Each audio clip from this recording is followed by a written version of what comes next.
شفاف ومعاقبة المجرمين.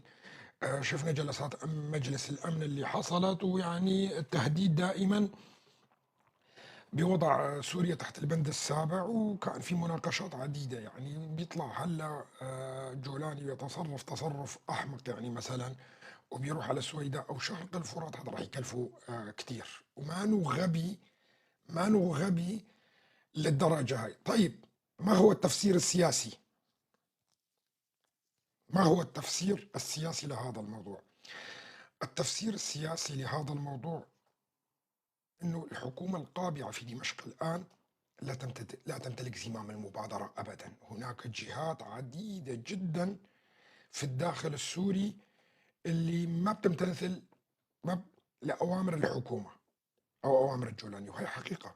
لأنه مين بيضر هلا التوجه نحو، يعني إخواننا العرب العاقلين اللي موجودين معنا في اللايف الآن، وأتمنى أنه يكون الحديث سياسي وواقعي، واسمعوا هذا الكلام ومسموح لكم التعليق لكن باحترام وأدب. أنا بس بدي أسأل بعض الأسئلة لكم. من مصلحة من الآن أنه جولاني يحجم، سواء كان على شرق الفرات ولا كان على جنوب سوريا على الدروز؟ مين النقطة المستفاد منه هنا بدك تسأل؟ طيب، هل يا ترى هذا من مصلحة سوريا؟ يا ترى هذا من مصلحة سوريا بشكل جامع؟ والدول العالمية كله تتربص. بس أتمنى أنك تكون واقعي وضمن الواقع، وتعيفك أنت من هاي العنجهية العليا اللي بتتحدث فيها والنفس، ونحن نستطيع ونعمل. أنت ما بتستطيع لا تعمل ولا تعمل أي شيء. بالسلاح التانك المصدي اللي موجود عندك لا تستطيع لا مواجهة إسرائيل، ولا تستطيع مواجهة أمريكا، ولا حتى القوى الإقليمية أبسطهم قسد. أيضا حقيقة هاي.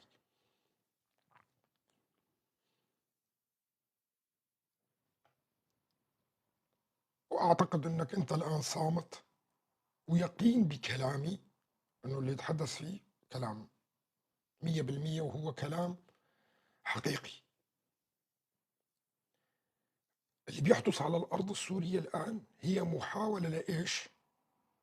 لضرب الجولاني، لضرب أحمد الشرع والحكومة هاي، وسحب البساط من تحت قدميها بشكل كامل.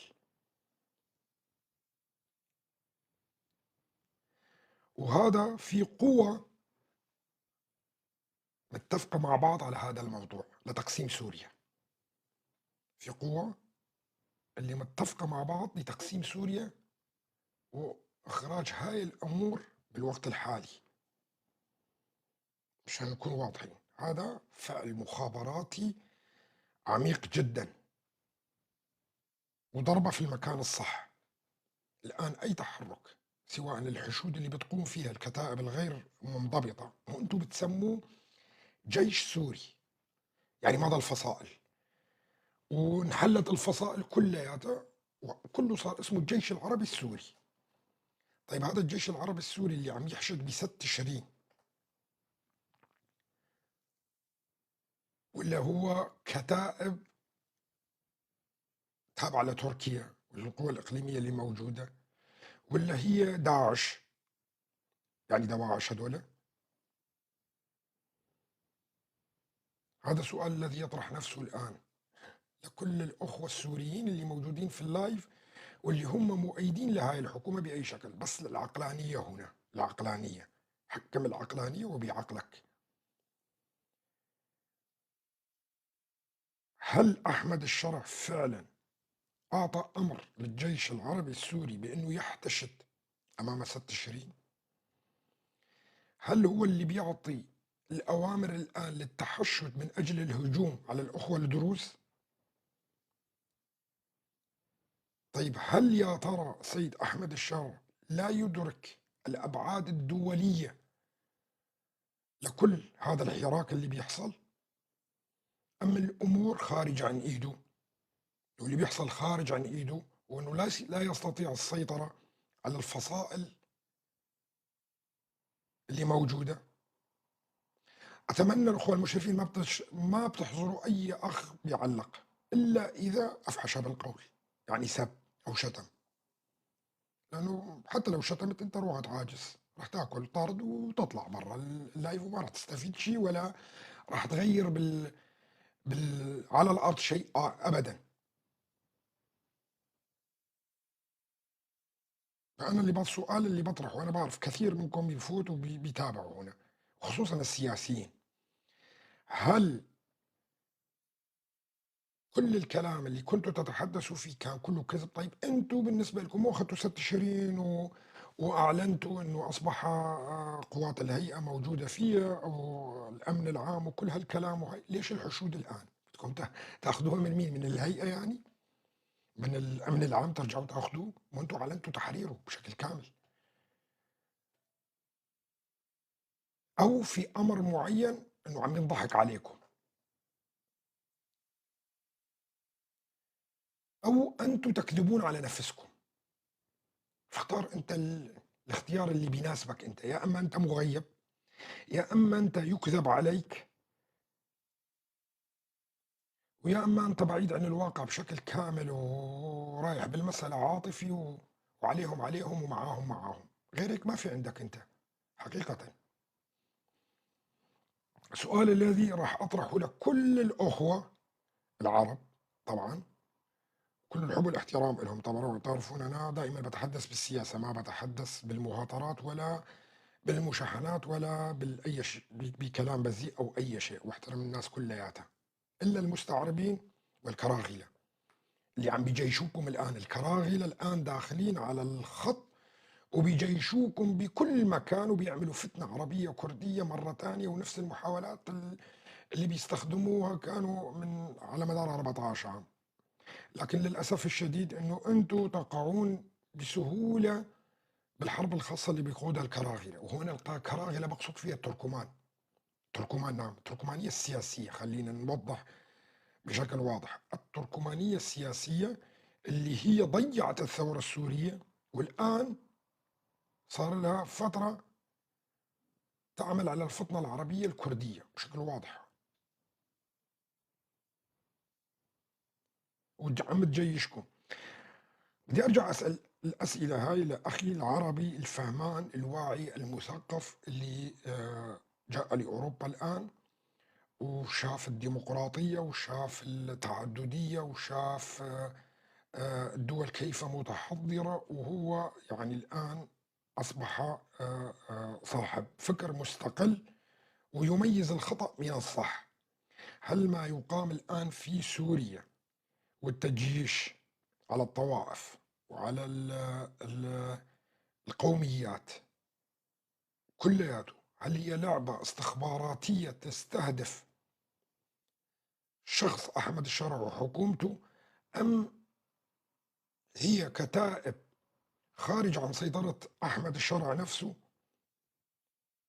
والسؤال الآخر أنه أعلنتوا أنه هذا الجيش أصبح اسمه، ما ضل شيء اسمه فصائلية، والجيش تحول كله إلى جيش العربي السوري. هل هذه التحشدات من الجيش العربي السوري نفسه، ولا هاي التحشدات فصائل خارج عن سيطرة الجولاني؟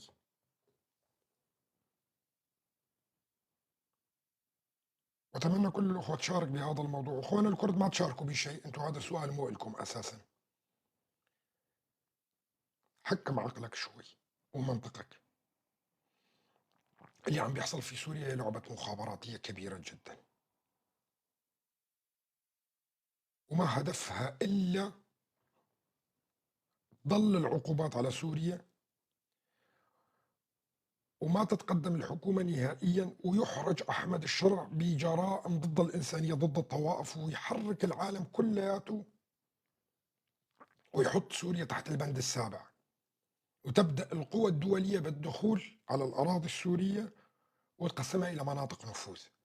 طبعا التقسيم دائما يتم حتى بعهد فرنسا. بذكركم بالثورة العربية الكبرى اللي حصلت على يد الشريف حسين، عندما دخلوا للمطار مناطق كلياتها قسموها مناطق نفوذ. قسمت مناطق نفوذ فرنسي، مناطق نفوذ إيطالي في شمال إفريقيا، مناطق نفوذ إنجليزي. وبعد ما خرجت هذه الدول قسمت تلك المناطق على مناطق نفوذ. الآن اللي بيحصل على في سوريا أيضًا تمامًا مثل هذا الموضوع.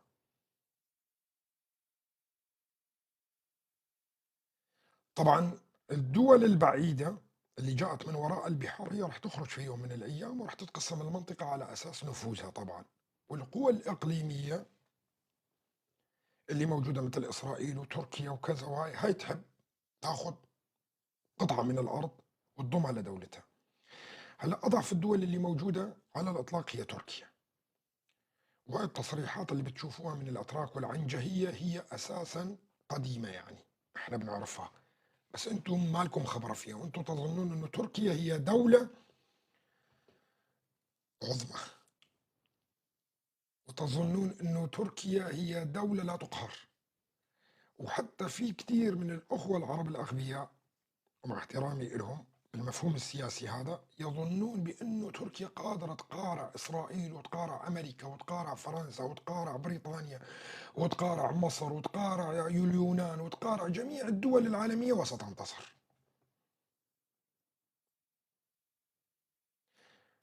لأنه الأخوة العرب، أنا بقول هنا عرب لأنه في قسم من العرب أيضا مو بس المستعربين، قسم من العرب كمان عندهم واقعين بهاي الحرب الخاصة اللي قامت عليهم من قبل الأتراك ويظنون نفس الظن هذا.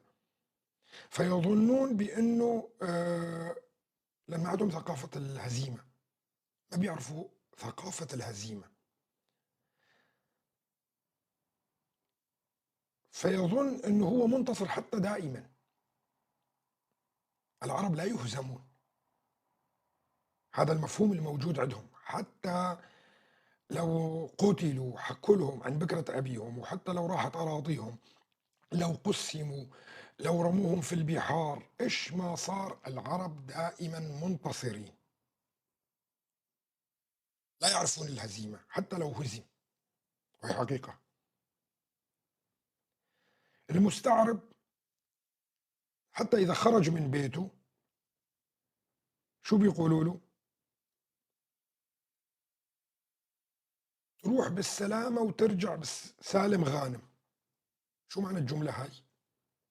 المستعربين هنا ها.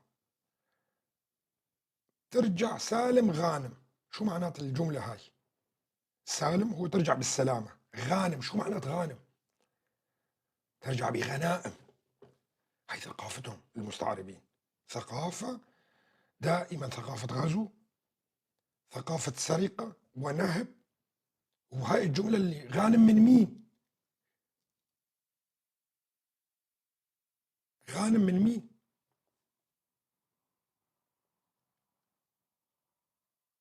إلى الآن الجمل هاي كانت تردد في عندهم، ومع أنه العالم تحضر وراحت البداوة وراحت ثقافة السلب والنهب والبوق، ومع ذلك هاي الجمل اللي بيرددوها.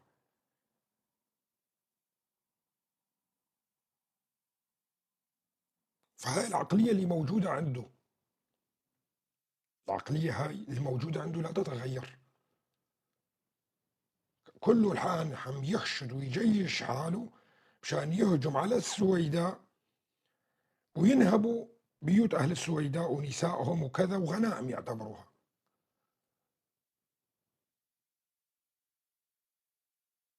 وهاي العيش اللي كانوا يعيشوه، هذا اللي بيعيشوه دائما وكذا إلى قرابة 50 عام 60 عام كان هذا الحياة تبعيتهم. ثقافة الغزو وثقافة السرقة اللي يسموها تسميات غنائم وما غنائم والسلب والنهب والبوق، هاي هي.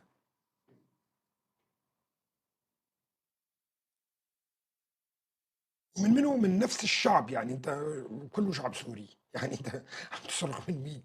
عم تبوق مين؟ عم تنهب مين؟ عم تعفش مين؟ سواء كان حكومة ولا هدول ولا التانيين كلياتهم. هذا اللي بيصير في سوريا لعبة مخابراتية كبيرة جدا، وخليكم على هالعقلية هاي، والعقلية هاي هي اللي راح تمزقكم إربا إربا. لك ما راح تمزقكم بس مناطق أقاليم وهي، راح تمزقكم قرى ومحافظات.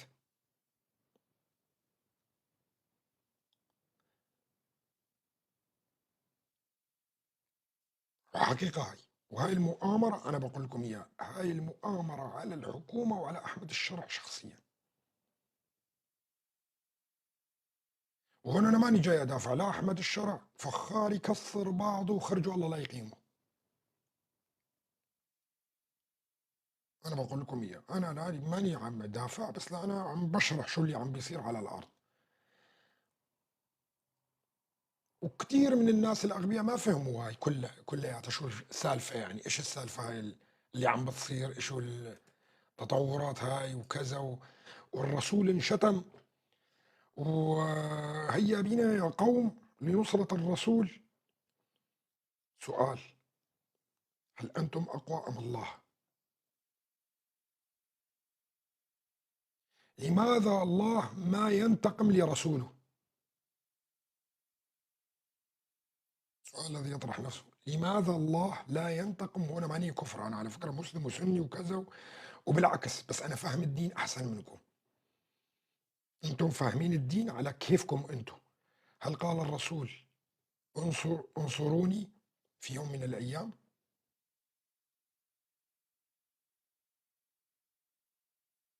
هل قال الرسول إذا حدا شتمني جاهدوا في سبيلي واقتلوا البشر؟ ما قال هذا الشيء. الله قادر يدافع عن نفسه، مو محتاج مو محتاج مو محتاج لك تدافع عنه. ورب العالمين قادر إنه يدافع عن رسوله أيضًا، ما له محتاج. ومع إنه القصة أساسًا مفبركة، القصة هاي أساسًا مفبركة.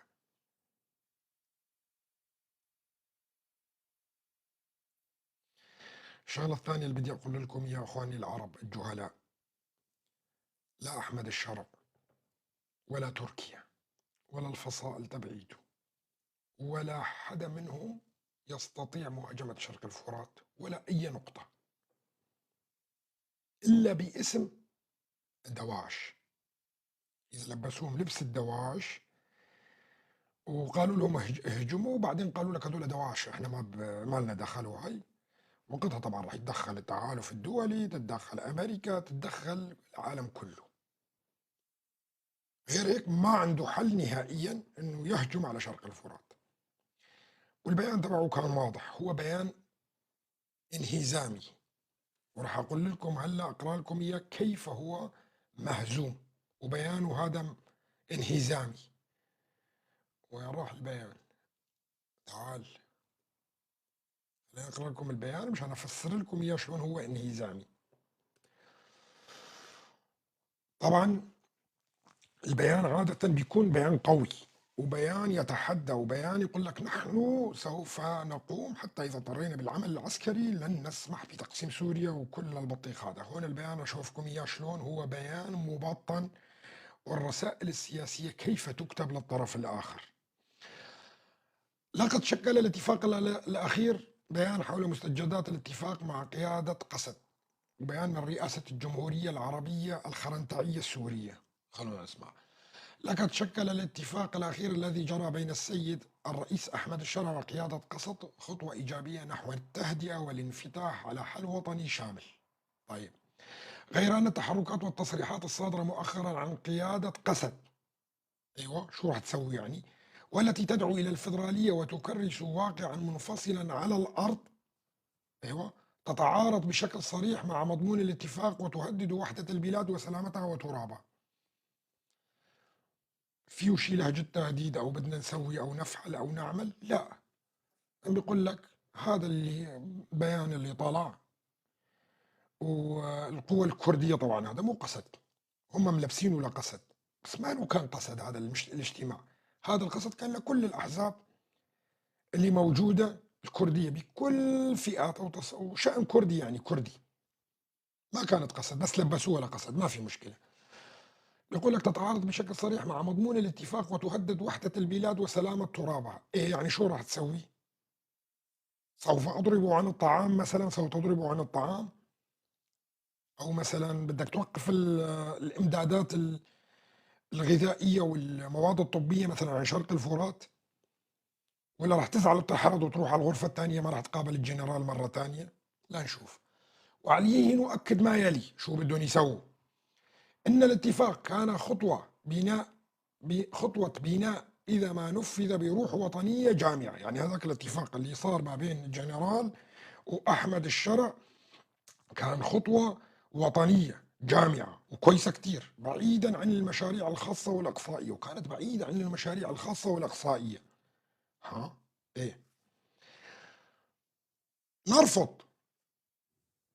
هلا هون اللي بده يجي تهديد. نرفض بشكل واضح أي محاولات لفرض واقع تقسيمي أو إنشاء كيانات منفصلة تحت مسميات الفيدرالية والإدارة الذاتية دون توافق وطني شامل. شو يعني هذا؟ يعني مع توافق وطني شامل ستقبلون بالفيدرالية والإدارة الذاتية والتقسيمات وإنشاء كيانات حسب مسمياتها. فهمتوا؟ شو بيقول لك هون؟ نرفض بشكل واضح أي محاولات لفرض واقع تقسيمي. عم يرفضوا الجماعة واقع تقسيمي أو إنشاء كيانات منفصلة تحت مسميات فيدرالية إدارة ذاتية، بس إيش؟ دون توافق وطني شامل. يعني مع توافق وطني شامل راح يقبلوا. أنا علمتكم في الأخبار أو في البيانات دائما ندقق على حرف الجر أو حرف التحقيق اللي بيجي بعد الجملة. يعني نرفض بشكل واضح أي محاولة لفرض واقع تقسيمي أو إنشاء كيانات منفصلة تحت مسميات فيدرالية أو إدارة ذاتية، بس تيجي كلمة لكن أو دون أو قد أو في أو على، كل الجملة راحت ما لها أي قيمة. دون توافق وطني شامل. يعني ما في مشكلة يا جماعة، بنسوي فيدرالية وبنسوي تقسيم وبنسوي كيانات، بس يعني يحكوا معنا يعني توافق وطني شامل بين بعض يعني. طيب، اللي بيقرأ بيفكروا بيان رفض وإدانة وتهديد. هو بيان قبول. هو بيان قبول للكونفرنس الكردي. هو بيان قبول. فهمتوا شلون؟ وصلت الرسالة للإدارة الذاتية، احنا موافقين على بيانكم، لكن ناخذ ونعطي مع بعض. طيب، شو بيقول هنا؟ أن وحدة سوريا أرضا وشعبا خط أحمر. عادي نحن حتى نقول وحدة سوريا خط أحمر. هم جماعة طلعوا قالوا نحن مع وحدة سوريا وضد التقسيم، وأي تجاوز لذلك يعد خروجا عن الصف الوطني ومساسا بهوية سوريا الجامعة. كلام عادي صح. نعبر ببالغ قلقنا. رجعوا على الجامعة العربية ويستخدموا أسلوب القلق والامتعاظ. نحن نقلق على الشعب الفلسطيني ونعبر عن كامل قلقنا على التجاوزات التي تحصل والإبادة الجماعية التي تحصل لشعب غزة. نفس الخطاب صح ولا لا؟ جماعة قلقاني، مو مشكلة يعني، عادي جدا. بتاخذ عصير، تشرب شاي، كذا، تشرب مليسة. النعناع كويس، النعناع كتير كويس، بيروح القلق. كاسة نعناع مع الليمون أو نعناع مع الشاي رهيب للقلق. يلا. نعبر عن بالغ قلقنا من الممارسات التي تشير إلى توجهات خطيرة نحو تغيير ديموغرافي في بعض المناطق. ببعض المناطق، ها مو كلها، بعض المناطق، بما يهدد النسيج الاجتماعي السوري ويضعف فرص الحل الوطني الشامل. يعني إذا غيرنا تغيير ديموغرافي في بعض المناطق، هو بس راح يسوي إيش؟ ضعف في النسيج الوطني السوري الاجتماعي. يعني مشكلة اجتماعية راح تسويه بس. يعني ممكن أحمد الشرع يطلق مرته مثلا، هي مشكلة اجتماعية. شوفوا المصطلحات. نعبر عن بالغ قلقنا من الممارسات التي تشير إلى توجهات خطيرة نحو تغيير ديموغرافي في بعض المناطق. شو هي التوجهات الخطيرة؟ يهدد النسيج الاجتماعي السوري. نعم. يهدد النسيج الاجتماعي السوري، هي بعض المناطق. ويضعف فرص الحل الوطني الشامل. ويضعف فرص الحل الوطني الشامل. طيب، روح على الإكمالة. شو بيقول لك؟ نحذر من تعطيل عمل مؤسسات الدولة السورية. يحذر من تعطيل ما هو معطل. فهمتوا؟ نحذّر من تعطيل بالما هو أساسًا مُعطّل، لا يوجد مؤسسات سورية في أي مكان ولا في شرق الفرات، فيهدد. نحذّر، هنا تحذير مو تهديد، في فرق بين التحذير والتهديد. التحذير يعني ممكن أنا باحذّرك وباروح بازعل، هذا تحذير، أنا باحذّرك إذا ما هاي ترى والله أنا ما آجي على البيت اليوم، أنا ما راح أتعشى معك، والله ماني دافع لك المصروف، هذا تحذير. تهديد شيء آخر، هذا اسمه تحذير باللغة العربية. نحذّر من تعطيل عمل مؤسسات الدولة السورية في المناطق التي تسيطر عليها قسد، وأول شيء لا تكون في مؤسسات بعدين حذّر لتعطيلها، ما هي أساسًا معطّلة. وتقييد وصول المواطنين إلى خدماتها. شو على الخدمات اللي عم يقدموها للمواطنين؟ يعني مثلًا إخراج قيد أو كذا، ما في ولا شيء، ما في ولا شيء، ولا شيء، إيش الخدمات اللي عم يقدموها؟ أخي العرزيزي العربي، أخويا وعزيزي ونور عيوني، ترى هدول عم بيضحكوا عليك الله وكيلك، لا في مؤسسات ولا في بطيخ بشرق الفرات ولا أي شيء، وأساسًا كله معطّل.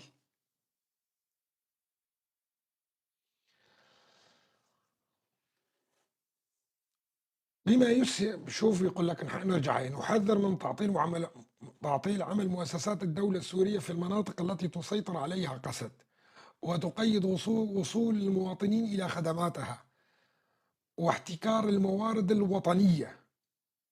شو هي الموارد الوطنية يا شباب؟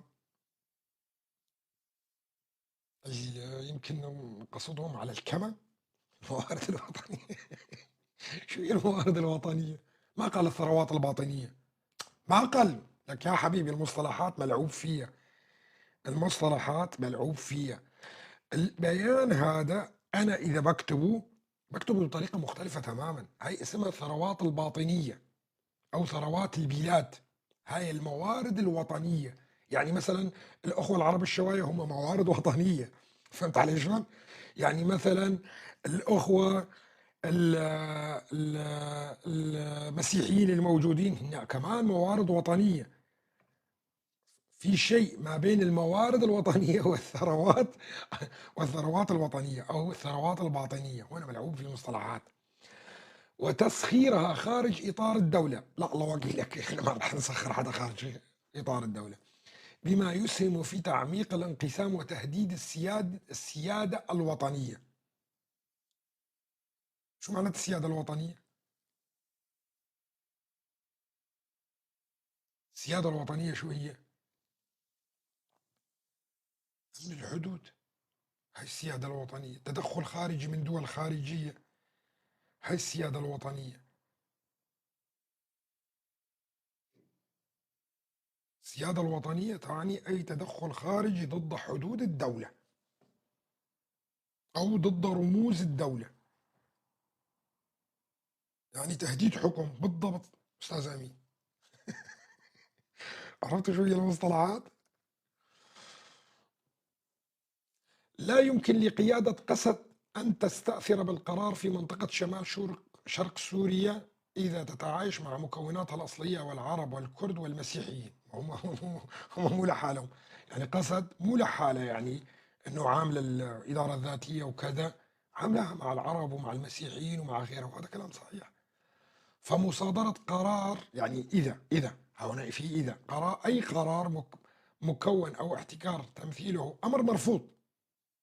ما قلت شيء جديد، هو أمر مرفوض فعلا، مرفوض مننا نحن قبلهم هم. فلا استقرار ولا مستقبل دون شراكة حقيقية وتمثيل عادل لجميع جميع الأطراف. يعني هنا نحن نقبل بالإدارة الذاتية، ونقبل ب آه، الفيدرالية، بس إنه تكون يعني فيها العرب كمان والمسيحيين، دون شراكة منهم وتمثيل عادل لجميع الأطراف. فهمتوا؟ فهمتوا والّا ما فهمتوا؟ يعني بيان تأييد للإدارة الذاتية هذا، إذا جيت و و و وفكيت الشفرات تبعيته، رسالة للإدارة الذاتية. نحن موافقين على كل شيء. نؤكد أن حقوق الأخوة الكرد هنا، شوفوا هذا الكلام، نؤكد أن حقوق الأخوة الكرد كما جميع مكونات الشعب السوري مصونة ومحفوظة في إطار الدولة السورية الواحدة. عندنا مشكلة في وحدة سوريا، على قاعدة المواطنة الكاملة والمساواة أمام القانون، أي قانون وأي مساواة وأي بطيخ، ما في هالشيء دون الحاجة لأي تدخل خارجي أو وصاية أجنبية. والله ما في تدخل خارجي ولا وصاية أجنبية، هذا كلام عادي، هذا كلام إنشائي عادي، يقال من أي جهة وطنية، طبيعي هذا الشيء. إذا تجيب بشار الأسد راح يقول لك هيك الكلام هذا. ندعو شركاء الاتفاق، يعني قسد، ندعو شركاء وعلى رأسهم قسد إلى الالتزام الصادق بالاتفاق المبرم وتغليب المصلحة الوطنية العليا على أي حسابات ضيقة أو خارجية. احنا نوعدك يا سيد أحمد الشرع وحكومتك انه ما نخالف الاتفاق اللي وقعناه، وتكرم عينك مشان المازوطات راح يوصلوك بوقتهم، ومشان السنة الجاية الحنطايات كمان راح نبعث لكم شوية حنطايات. شو بدك كمان؟ ما في خرق، أي خرق للاتفاق. ليش ما في اتفاق على اساس يشكلوا لجان وكذا وهي؟ اتفقوا بس شغله واحده عملوها بعد الاتفاق، عطوهم مازوت، صح ولا لا؟ صح ولا لا؟ في شيء تاني؟ عملوا لجان وكذا ودوروا حلول لكل شيء. هو الزلمه بده المازوتات، لا تقطع عني المازوتات، فهمتوا؟ ما في اتفاق اساسا غير على المازوتات، والسنه الجايه نعطيه شويه حنطه. ندعو شركاء يعني في شركاء تانيين كمان مو بس قسد، الاتفاق وعلى رأسهم قسد. شو الجملة هاي؟ ندعو شركاء الاتفاق. طيب صار اتفاق ما بين الجنرال مظلوم عبده وأحمد الشرع، مين الأطراف الثانية؟ ويقول لك وعلى رأسهم قسد. هذا حمار اللي كاتب البيان هذا. مين الأطراف الثانية؟ آها، الأمريكان والفرنسيين. برافو عليك بنجين. نعم، هو يدعو الشركاء الفرنسيين والأمريكيين وعلى رأسهم قسد طبعا صاحبة الاتفاق إلى الالتزام الصادق بالاتفاق المبرم وتغليب المصلحة الوطنية العليا على أي حسابات ضيقة أو خارجية. تكرم عينك والله المازوطات من هالعين قبل هالعين راح تصلك، وبالنسبة للحنطات كمان تكرم عينك، بس اتفقنا للسنة الجاية مو السنة هاي. فهمتوا؟ إيه. ختاما، نجدد موقفنا الثابت بأن الحل في سوريا لا يكون إلا سوريا وطنيا وشاملا، ونحن معك بهذا الشيء أكيد. ما راح ما راح نروح نفاوض تركيا مثلا أو نروح نفاوض العراق، أكيد راح يكون حل مع السوريين ونخلص من هاي المسألة. يستند إلى إرادة الشعب، طبعا الشعب الكردي اختار، يستند إلى إدارة الشعب، والشعب الكردي وحد نفسه واختار، ويحافظ على وحدة البلاد وسيادتها. احنا بيان تبعيتنا اساسا هو على وحدة البلاد والحفاظ على سيادتها، ويرفض اي شكل من اشكال الوصاية. والله ما عندنا وصاية نحن، لا اسرائيل عندنا ولا دولة اجت احتلتنا وفرضت الوصاية على مناطقنا نهائيا، او الهيمنة الخارجية كمان ما عندنا المشكلة فيها. ما رأيكم يا اخواني بهذا البيان؟ هل هذا البيان تأييد للكونفرنس اللي حصل ولا ضد الكونفرنس اللي حصل؟ بعد ما فسرت لكم إياه وبعد ما حللت لكم البيان كلياته، وأعتقد إنه في واحد عاقل بالعالم يطلع هلا ويقول لي لا هو ضد.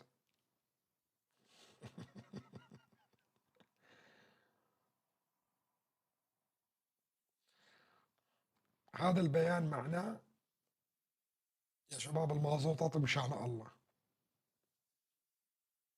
مو تروحوا تبيعوا لأمريكا وكذا وهي وتنسوا حصتنا. انتظر تعليقكم، هل هذا البيان يعتبر بيان ضد الإدارة الذاتية كما يدعي التركمان الكراهلة اللي موجودين على وسائل التواصل الاجتماعي اللي صدعوا رؤوسنا صار لهم يومين، وسوف تتحرك القوات نحو شرق الفرات وكذا والانفصاليين وكذا، وطالع لي المركز القندري الاستراتيجي للدراسات التركمانية كمان دراسة بأعداد الكرد ونسبهم، بيقول لك هون 20% وهون 10%. مين تركمان؟ يعني مين جاي يشهد؟ مين جاي يشهد؟ الحرامي. حرامي جاي يشهد لحرامي تاني صاحبي ما سرق، ياخذوا بشهادة الحرامي، هو واحد سارق ورايحين لعند القاضي والحرامي بيشهد انه ما سرقت، فخلص هاي شهادة اعتبروها. المركز القنصلي الاستراتيجي طبعا ما في لا مركز ولا بطيخ، ليش في؟ انتم بحياتكم اخواني العرب شفتوا تركماني مثقف ولا يعمل دراسات ولا كذا؟ اتحدى عثمان صالح بيطلع شهادة الدكتوراه اللي بيقولوا له دكتور وانه هو دكتور حقيقي؟ ما في. تركماني ومثقف ما في، هذول كلياتهم قرج. تعرف شو معنات قرج؟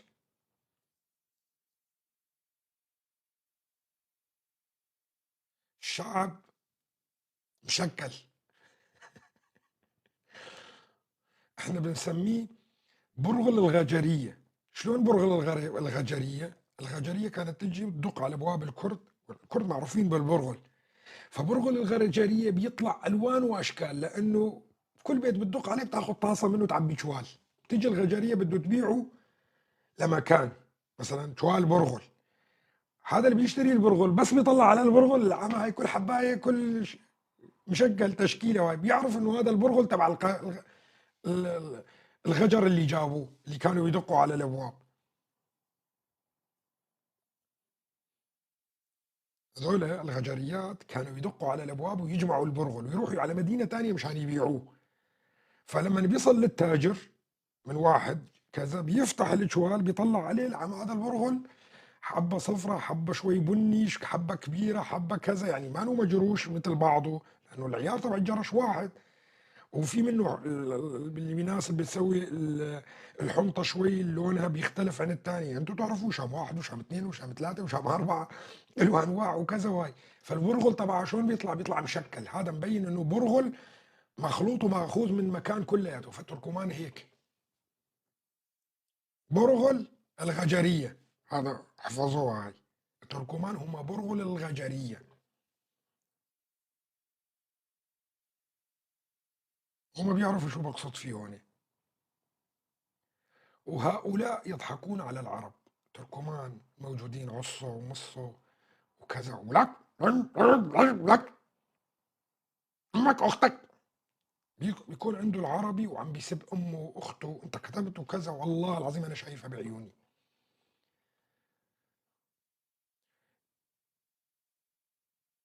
شلون انت تقبل انه واحد يشتمك في عرضك وامك واختك والمدام، وجيب المدام وودي المدام وكذا، وهاي تبعيه المدام وكذا؟ اذا سالت سؤال انت،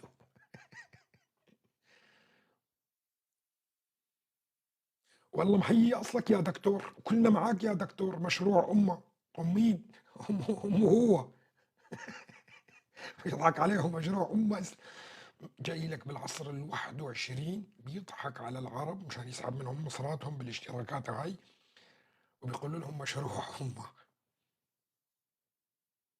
مشروع امه في القرن ال21 اللي نحن فيه، وبده يعمل لا، وتركيته هي بالحلف الناتو، تركيته هي بحلف الناتو، وهو بده يسوي مشروع الامه الاسلاميه واشتراكات وكذا، ووصل للعدد 3000، وفي ناس مسميه حالها مشروع امه. على كل، هذا الاختصاص الاستاذ الكبير والاعلامي القدير الاستاذ سمير متيني، كل الحب والتحيه له.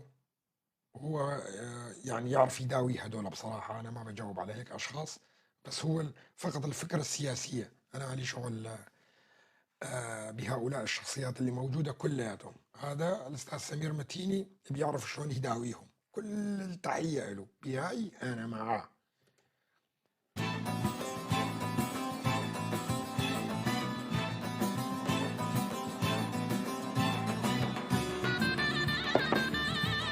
بس استاذ سمير بشرفك بطل هالتكويعات هاي، والله العظيم من انسان يحترمك، انا والله بحترمه بقول لكم اياه، واقسم بالله العظيم ما اتمنى له الا الخير، والله العظيم. بس بطل هاي التكويعات وهيك سوريا وسوريا وحكومه وما بعرف ايش وجاي يا استاذ سمير، هاي حكومه ارهابيه، هاي حكومه تنظيم القاعده. سوريا الموحده اللي حضرتك بتحلم فيها والخياليه ما راح تضل، الله وكيلك. ابو عدنان الورد كل الحب والاحترام إلك ومن أخوك، والله العظيم إني ما عندي في قلبي شيء ضدك نهائيًا، بس أرجوك بطّل هاي الأفلام تبعية التكويع وكذا وأحمد الشرع ومرّة بده يصير رئيس ومرّة بده يبطّل، أخي هؤلاء حكومة إرهابية تبع تنظيم القاعدة، العالم لن يقبل به، وأنت إنسان عايش بألمانيا وإعلامي وكنت في الإمارات وصاحب يعني نوعًا ما ثقافة جيدة وأنا باحترمك. ما حلوة بحقك والله العظيم، ما حلوة بحقك، بطّل هاي التكويعات، ولك كل الحب والاحترام مني، إذا أنا ما باقول للناس كلياتها روحوا لعند أستاذ سمير واسمعوه ما ودايمًا باقولها كمان، ودائمًا باقولها، بس بطّل هاي التكويعات وكذا وهاي، ما حدا بيفيدنا أستاذ سمير، وأنا باقول لك إياها، إذا أنت والله سوريا الجامعة والشاملة وهاي، سوريا ما ضل، الجامعة والشاملة هذا شعب هيك تركيبة عقله، هذا شعب لا يمكن إنه يكون عنده حل، وإذا أنت بدك تضل على نفس الموال ترى بدي أصلخ، كل فترة بدي أصلخ، وهذا من حقي الطبيعي طبعًا، أنا هون باقصد فيه هون طبعًا خطابك السياسي، خطابك السياسي، بدي أتهجم على خطابك السياسي، لأنه في أشياء بتضر القضية الكردية، فكل الحب والاحترام إلك، أتمنى إنه تبطل هاي التكويعات والأمور وهاي، وأنا أول الداعمين إلك.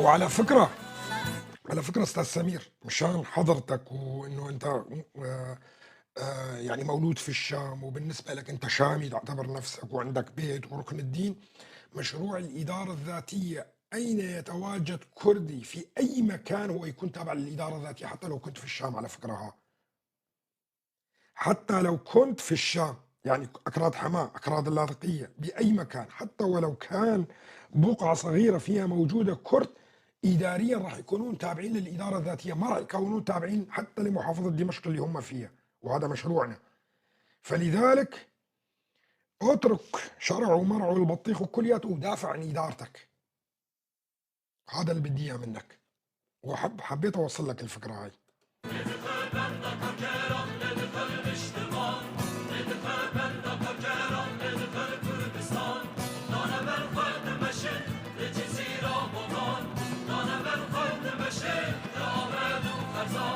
Kargerin memleketin Dezdubaniyan Kargerin memleketin Dezdubaniyan Dana berhavd meşin بس اتركك من الدفاع عن التانيين شوف اتركك من الدفاع عن التانيين عندهم من يدافع عنهم عندهم من يدافع عنهم طبعا كل الحب والاحترام للمسائل الإنسانية أنا مو ضد المسائل الإنسانية بس إنه أنا بنصحكم يا حكومة يا أستاذ سمير هل رأيت عاقل في العالم كله ينصح حمير احترموك مثلا طلعوا قالوا والله هذا الرجل عم ينصحنا وهو لمصلحتنا خيو ما بدنا نصدقه وما بدنا نمشي وراه بس هو عم ينصحنا عم يتمروا عليك 24 ساعة فاترك هاي المسألة اترك هاي المسألة والله العظيم أنا جاهز لأي شيء بدك إياه بس اترك هاي المسألة لأنه أنت إعلامي قدير ومحترم وصار لك سنوات طويلة لا تضيع جهدك وأنا أغار عليك والله العظيم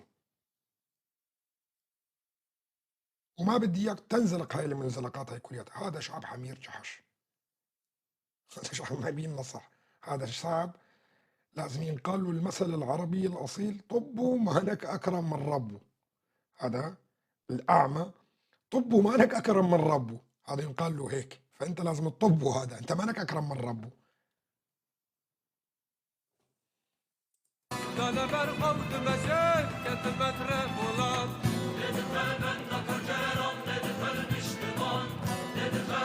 طبعا هون خلصنا باللغة العربية راح نبلش باللغة الكردية وموضوع هام للغاية كتير هذا شأن كردي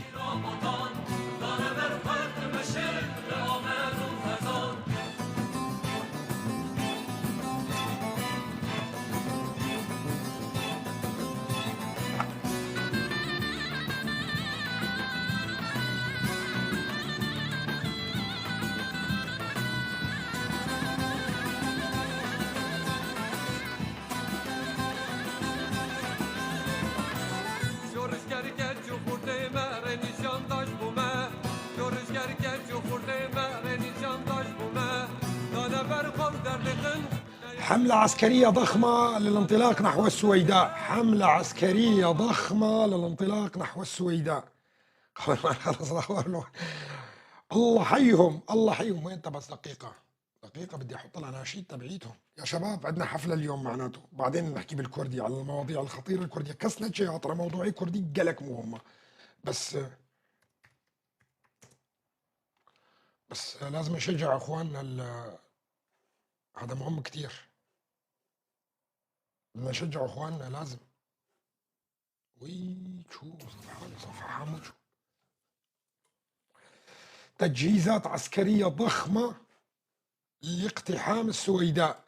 الرجل لا سب الرسول، وما انه غبي ليسب الرسول ولا كل الامور هاي كلياتها. اقسم بالله العظيم السوريين اصبحوا مضحكة البشر.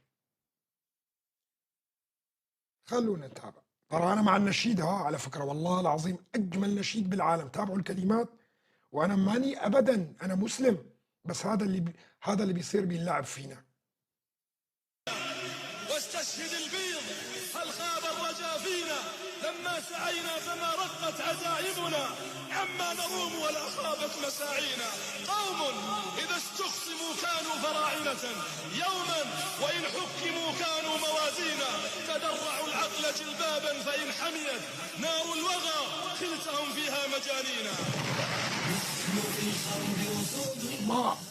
ما اطلع قصة عزيزي انا، وانا فقط اتحدث، بس حطيت هاي والله العظيم من ألمي على اللي بيصير بسوريا.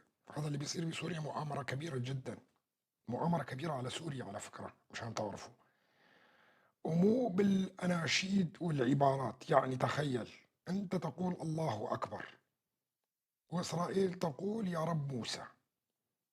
هل تعلم عزيزي عندما تحارب وتقول الله أكبر وتهجم وتهزمك إسرائيل، فرب موسى قد هزمك، قد هزم الله هنا بهذا المعنى. تجي بالمعنى الفكري. نعم، مو هو أنت بتهجم بتقول الله أكبر والعزة للإسلام ونصر، وما رميت أن رميت فإن الله رمى. طيب بعد ما أنت انهزمت، ألم تهزم ربك معك؟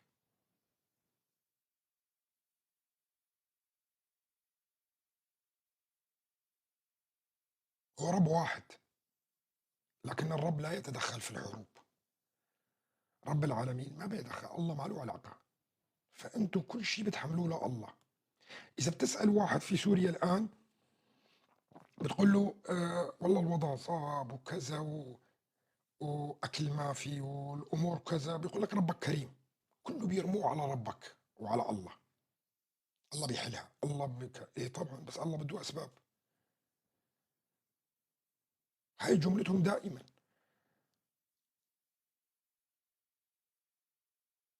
كل كلامه اللي بتقول له يا زلمه اسرائيل فاتت على الجنوب السوري واخذت الجنوب، الله كريم، ربك بيحلها. لك يا زلمه العالم عم بتموت من الجوع، الله كريم ان شاء الله، ما بينسى حدا.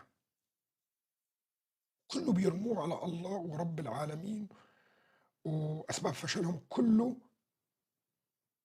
بيحطوه بظهر الله. هي التفكير تبعهم للاسف الشديد. رب العالمين ياخذ بالاسباب، ما بياخذ، ما بيقول لك اقعد ورب العالمين بيحل لك كل شيء. سؤال، هل رب العالمين هو اللي طير بشار 14 سنة؟ رب العالمين اللي كل العالم الإسلامي بتدعي على إسرائيل ليل نهار، اللهم انصر الفلسطينيين، اللهم انصر المجاهدين.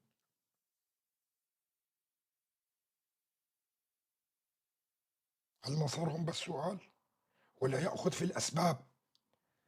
إنك توحد صفوفك، إنك تحكم العقل.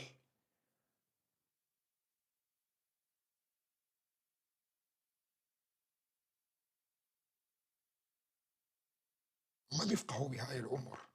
مش قد ما تحكي هلا بيطلع لك واحد أبو رأس مربع ما شاء الله عليك. لا ما شاء الله عليك أنت، وخليك أنت أدعي اللهم انصر المجاهدين الذاهبين الآن إلى جنوب سويداء والدروز، وهاي صارت حجة عند إسرائيل بالطيارات الاف 35 راح تضل تفلحكم فلاحة. الله إيش له علاقة؟ فيديو مفبرك بيطلعوا المخابرات التركية بواحد على أساس إنه سب الرسول وكذا، جيشتوا الدنيا كلياتها، فيديو مفبرك، ذكاء اصطناعي. راح ترجعون غانمين من هونيك بس مو سالمين. راح يروحوا على سويداء الآن مشان ينهبوا ويبوقوا ويسرقوا، بس ما راح يرجعوا.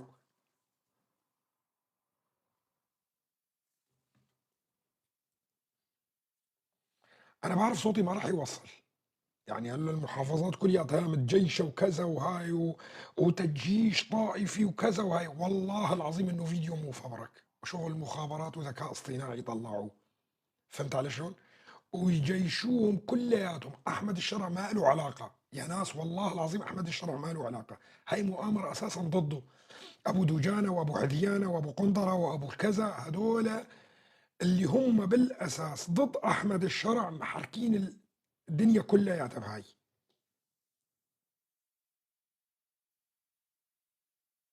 فهمتوا؟ المؤامرة ضد أحمد الشرع.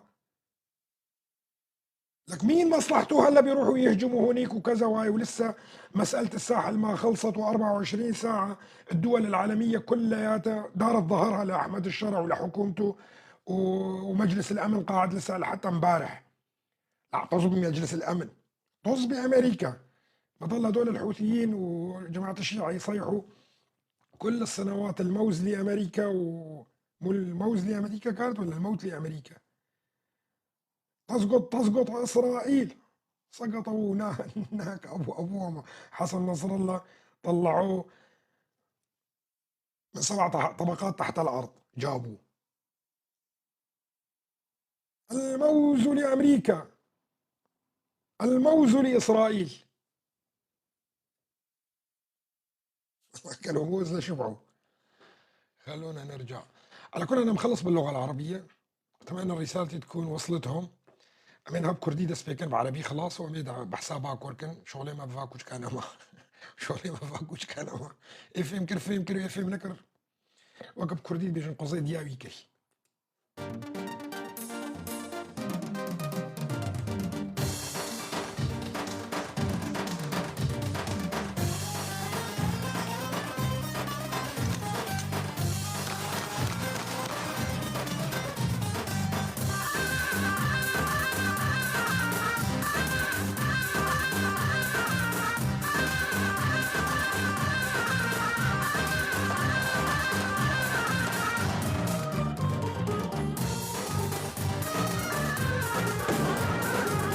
Evdenş Kürdistan diye begine, cihani beladi diye begine.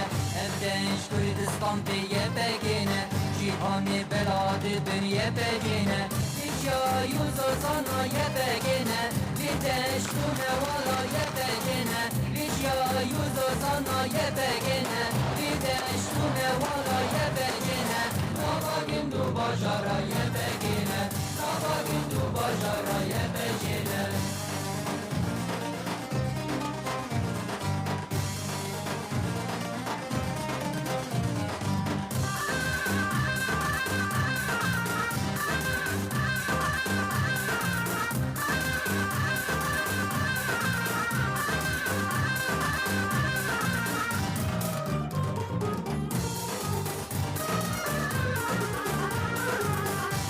Metev juan şiru bingen, keçi metev juan şiru çengen.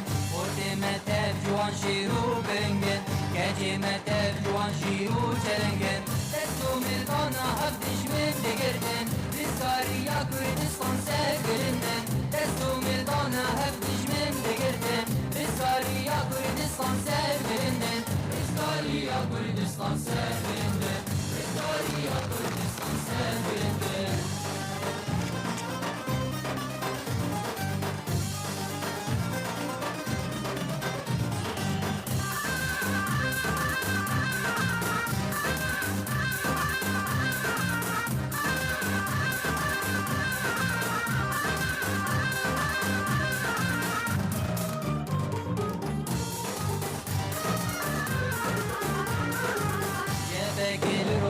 غافات خاملينا عزمنا سردج من ده الوشينا يا بجيل روج غافات خاملينا عزمنا سردج من ده الوشينا اللي كلم تفجير بلينا كاكو كردستان امر جيب بينا اللي كلم تفجير بلينا كاكو كردستان امر جيب بينا كاكو كردستان امر جيب بينا كاكو كردستان امر جيب بينا